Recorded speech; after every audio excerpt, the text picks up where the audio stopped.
With me, Benis Abubeidulansa. Electoral violence is a crime punishable by years in prison. Avoid it. The news is live on Joy 99.7 and hits 103.9 FM in Accra. Also on Love 99.5 FM in Kumasi. Affiliates across Ghana and worldwide at myjoyonline.com. Coming up, family members of Takwa Nsuem MP flee the town of Dompim after attack that's left one in critical condition and several others wounded. Those who were butchered in the hospital. I've just asked that one of them is transferred or referred to the government main hospital because the situation is not getting better. Details: soldiers are sent to the town and investigations underway into the illegal importation of large cache of ammunition into Ghana, with security agencies saying it was concealed in container marked as household goods. We've got details. Meanwhile, staff of GCNet vow to continue their strike as government loses up to 500,000 cedis daily in revenue following the temporary shutdown of the Registrar General's Department. In business, 12 million cedis advanced to some investors of liquidated fund management firms after GCB Capital commenced payment process last Thursday. We've got the latest on the Joy Business Report. And the Asante Hene charges political parties to follow laid down procedures in resolving disputes which may arise during the December elections. I'll urge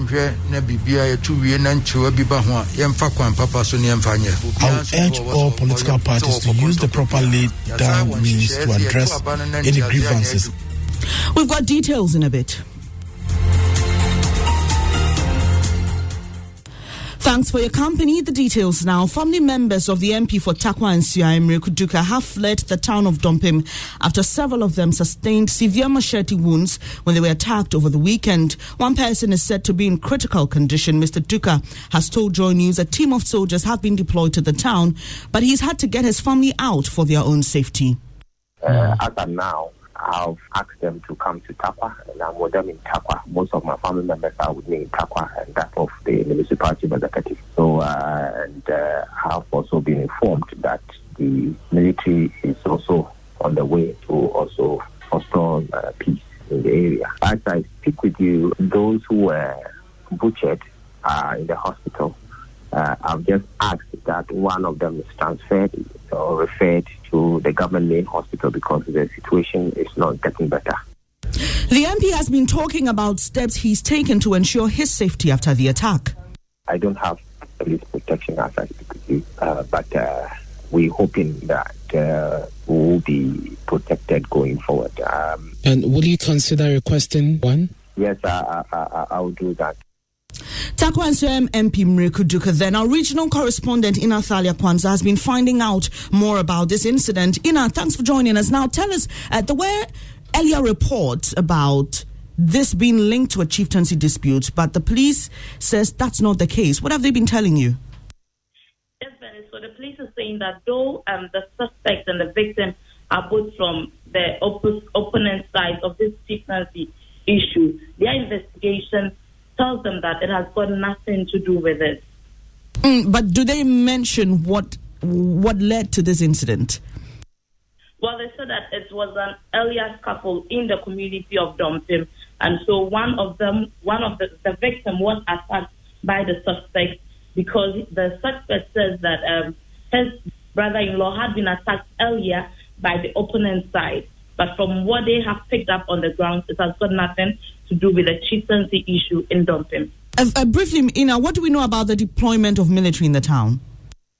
Yes, Manis, I can confirm that there has been a deployment of military, and then from the past 1 month, there has been a rotation of police officers in the community of Dompim since the chieftaincy issue in the community lifted up this last month, where there were lots of issues. A chief had to jump off his palace and all that. So there has been police rotation in the community, and there has been a military deployment as well. In Athalia is our Western Region correspondent there with details. Away from that, the Tema Police Command is this morning commencing a full-scale probe into the circumstances leading to the importation of 436 pistols and 50 pieces of ammunition without the required permit. These were seized by officials of the Customs Division of the Ghana Revenue Authority at the Tema Port on Friday. The clearing agent of the items is currently said to be assisting with the probe. Joy News editor Fred Smith joins me with details of a statement issued by the Ghana Revenue Authority. So first, Fred, tell us about the circumstances that led to the seizure of the items. Well, in this statement, the GRA says the container described on arrival at the Tema Port as containing personal effects, household goods, and the carding machine was flagged as red channel. After examination, 18 packages of identified as restricted items were found in the container, and these include 436 pistols, and these are sidearms, 26 packs of 50 pieces of ammunition, and 140 mils of pepper spray. These items had been imported into the country without the necessary permits from the Ministry of Interior, and the items had also not been declared to customs on arrival. An inventory of the items was taken in the presence of officers of the Preventive Wing of the Customs Division, Intelligence and Examination Officer, Bureau of National Investigations, National Security and the police. All representatives, including the clearing agent, signed against the total number of arms and ammunition seized, and the seizure notice was issued to the clearing agent, and the seized consignment was placed in the custody of the Customs Division. Fred, the GRA raises some concerns in their statement. Well, it says that it finds it worrying, mischievous and premature any information that seeks to imply that the seized ammunition is being kept for onward release to some, quote, big men, and the outcome of the investigations by the police on the restricted items will be made public when it is concluded. Fred Smith with details of that statement there. Now, government is losing up to 500,000 cedis daily in revenue as a result of suspension of services at the Registrar General's Department. The department has had to shut down its systems for more than a week following strike by workers of their main software service provider, GCNet. Staff of GCNet have laid down their tools in solidarity with their colleagues who are demanding redundancy packages. The situation has led to the shutdown of systems of all clients of GCNet, key amongst which is the Registrar General's Department. Listen to Registrar General Jemima Owari explain how this is affecting their operations. We were registering as many as 200 companies a day. Our revenues were sometimes 300,000, 400,000, sometimes even 500,000 a day. But now, absolutely nothing. And this is since last week, Friday. This is in addition to the COVID that also came up and, all the lockdowns, we were able to, provide any services. So then the revenues were quite low already. And now this. And I'm worried about, the effect in the business community. Registrar General Jemima Owari there. Meanwhile, scores of clients were stranded at the premises of the Registrar General's Department. They are calling for an immediate restoration of services.